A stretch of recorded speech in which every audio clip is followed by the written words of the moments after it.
YouTuber Raavan alias Joseph ను arrest ఏపీలో కాకరేపుతుంది. ఇప్పుడు ఒకటి కాదు రెండు కాదు మొత్తం 5 సార్లు జోసెఫ్ ను పోలీసులు అదుపులోకి తీసుకోవడం పొలిటికల్ గాను హీట్ పెంచేసింది. అతనిపై ఏకంగా ఉపా చట్టం కింద కేసు ఫైల్ చేయడం, కోర్టు కూడా ఈ నెల 18 వరకు రిమాండ్ విధించడం చర్చనీయాంశం అవుతుంది. అలాగే రావణ్ రిమాండ్ రిపోర్ట్ షాక్ కి గురి చేస్తుంది. ఇప్పుడు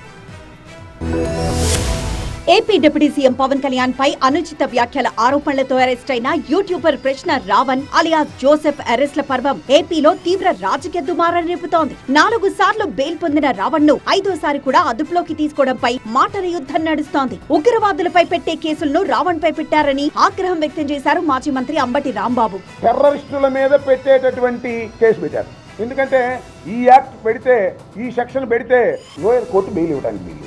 అందువల్ల లోయర్ కోర్టుల మీదే ఛాలెంజ్ చేసే పద్ధతుల్లో ఇవాళ వక్రీకరించి ఒక తప్పుడు కేసు పెట్టారండి. తప్పుడు కేసు రావణ్ మీద. రావణ్ పై ఉపా కేసు దుర్మార్గమన్నారు సిపిఐ నేత నారాయణ. ప్రతిపక్షంలో ఉన్నప్పుడు పవన్ ఏం మాట్లాడారో రావణ్ కూడా అదే చేశారన్నారు. గతంలో పవన్ కళ్యాణ్ ప్రతిపక్షం ఉన్నప్పుడు ఏం మాట్లాడాడో అదే డైలాగ్ చెప్పాడు. ఇంకా పుల్లు బాలే ఆయన చెప్పు చూపించాడు, రావణ్ చెప్పు చూపించలేదు.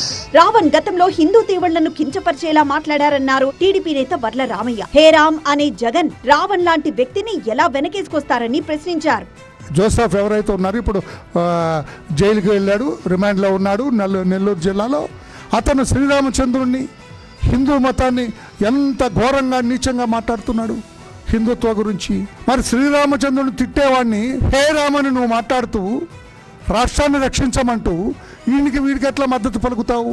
ఇటు రిమాండ్ రిపోర్ట్ లో కీలక అంశాలను పొందుపరిచారు పోలీసులు. యువతను రెచ్చగొట్టి ఉగ్రవాదం, మావోయిజం వైపు ఆకర్షించేలా ప్రకటనలు చేస్తున్నారని రిమాండ్ రిపోర్ట్ లో పేర్కొన్నారు. రాష్ట్రంలో సామాజిక మతపరమైన విభేదాలను రెచ్చగొట్టేలా వ్యవహరిస్తున్న తీరు కనిపిస్తోందన్నారు. రాష్ట్రంలో అశాంతిని సృష్టించి యుద్ధం చేయాలనే ఉద్దేశం రావణ్ లో ఉందని దర్యాప్తులో తేలిందన్నారు. మత విద్వేషాలు రెచ్చగొట్టేందుకే జోసెఫ్ అనే పేరును రావణ్ గా మార్చుకున్నారని రిమాండ్ రిపోర్ట్ లో పేర్కొన్నారు పోలీసులు. మరోవైపు తనపై పలు పోలీస్ స్టేషన్స్ లో నమోదైన కేసులను ఒకే కేసు కింద విచారించేలా ఆదేశాలివ్వాలని హైకోర్టులో పిటిషన్ దాఖలు చేశారు రావత్. తనపై నమోదు చేసిన అన్ని కేసులను సిబిఐతో విచారణ జరిపించాలని కోరారు.